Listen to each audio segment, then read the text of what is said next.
ಹಿಜಾಬ್ ವಿಚಾರದಲ್ಲಿ ಕಲ್ಲಡ್ಕ ಪ್ರಭಾಕರ್ ಭಟ್ ಇವತ್ತು ಸರ್ಕಾರದ ವಿರುದ್ಧ ವಾಗ್ದಾಳಿಯನ್ನು ಮಾಡಿದ್ದಾರೆ.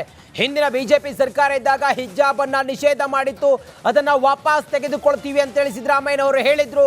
ಅದಕ್ಕೆ RSS ಮುಖಂಡ ಕಲ್ಲಡ್ಕ ಪ್ರಭಾಕರ್ ಭಟ್ ಸರ್ಕಾರದ ವಿರುದ್ಧ ಕಿಡಿಕಿಡಿಯಾಗಿದ್ದಾರೆ. ಸಿಎಂ ಸಿದ್ದರಾಮಯ್ಯ ವಿರುದ್ಧ ನೇರ ವಾಕ್ ಪ್ರಹಾರ ಮಾಡಿದ್ದಾರೆ ಕಲ್ಲಡ್ಕ ಪ್ರಭಾಕರ್ ಭಟ್. ಹಿಜಾಬ್ ಅನ್ನ ವಾಪಸ್, ನೀವೇನಾದ್ರೂ ಇದರ ನಿಷೇಧವನ್ನ ವಾಪಸ್ ತರುವ ತಾಕತ್ ಇದೆಯಾ ನಿಮಗೆ ಅಂತೇಳಿ ಪ್ರಶ್ನೆ ಮಾಡಿದ್ದಾರೆ ಕಲ್ಲಡ್ಕ ಪ್ರಭಾಕರ್ ಭಟ್.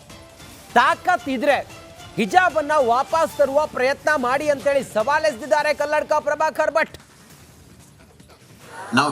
ನೀವು ಹಿಜಾಬ್ ಧರಿಸಲಿಕ್ಕೆ ಅನುಮತಿ ಕೊಟ್ಟರೆ ನಾವು ಕೇಸರಿ ಧರಿಸಿ ಹೋಗ್ತೇವೆ. ಕೇಸರಿ ಟೋಪಿ ಧರಿಸ್ತೇವೆ, ಶಾಲೆ ಒಳಗೆ ಜೈ ಶ್ರೀರಾಮ್ ಹೇಳ್ತೇವೆ.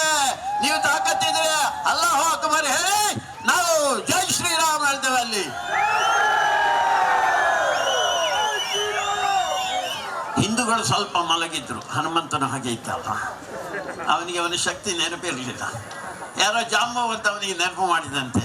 ಇವತ್ತು ಹಿಂದೂ ಜಾಗರಣ ವೇದಿಕೆ ಅಂತ ಸಂಘಟನೆಗಳು, ಬೇರೆ ಬೇರೆ ಸಂಘಟನೆಗಳು ಹಿಂದೂಗಳನ್ನು ನೆನಪು ಮಾಡ್ತಾ ಇದ್ದಾರೆ. ನಿನ್ನ ಶಕ್ತಿ ಭಾರಿ ಅಮೋಘವಾದಂಥ ಶಕ್ತಿ, ನೀನು ಆಂಜನೇಯನ ವಂಶಕ್ಕೆ ಸೇರಿದವನು, ರಾಮನ ವಂಶಕ್ಕೆ ಸೇರಿದವನು, ಕೃಷ್ಣನ ವಂಶಕ್ಕೆ ಸೇರಿದವನು ಅಂತ ಹೇಳುವಂತ ಚಿಂತನೆಯನ್ನು ಇವತ್ತು ಮೂಡಿಸುವ ಹಿನ್ನೆಲೆಯಲ್ಲಿ ಇವತ್ತು ಸಾವಿರಾರು ಜನ ನೀವು ಬಂದಿದ್ದೀರಲ್ಲ. ನೀವು ಹಿಜಾಬ್ ಧರಿಸಲಿಕ್ಕೆ ಅನುಮತಿ ಕೊಟ್ಟರೆ ನಾವು ಕೇಸರಿ ಧರಿಸಿ ಹೋಗ್ತೇವೆ. ನಾವು ಕೇಸರಿ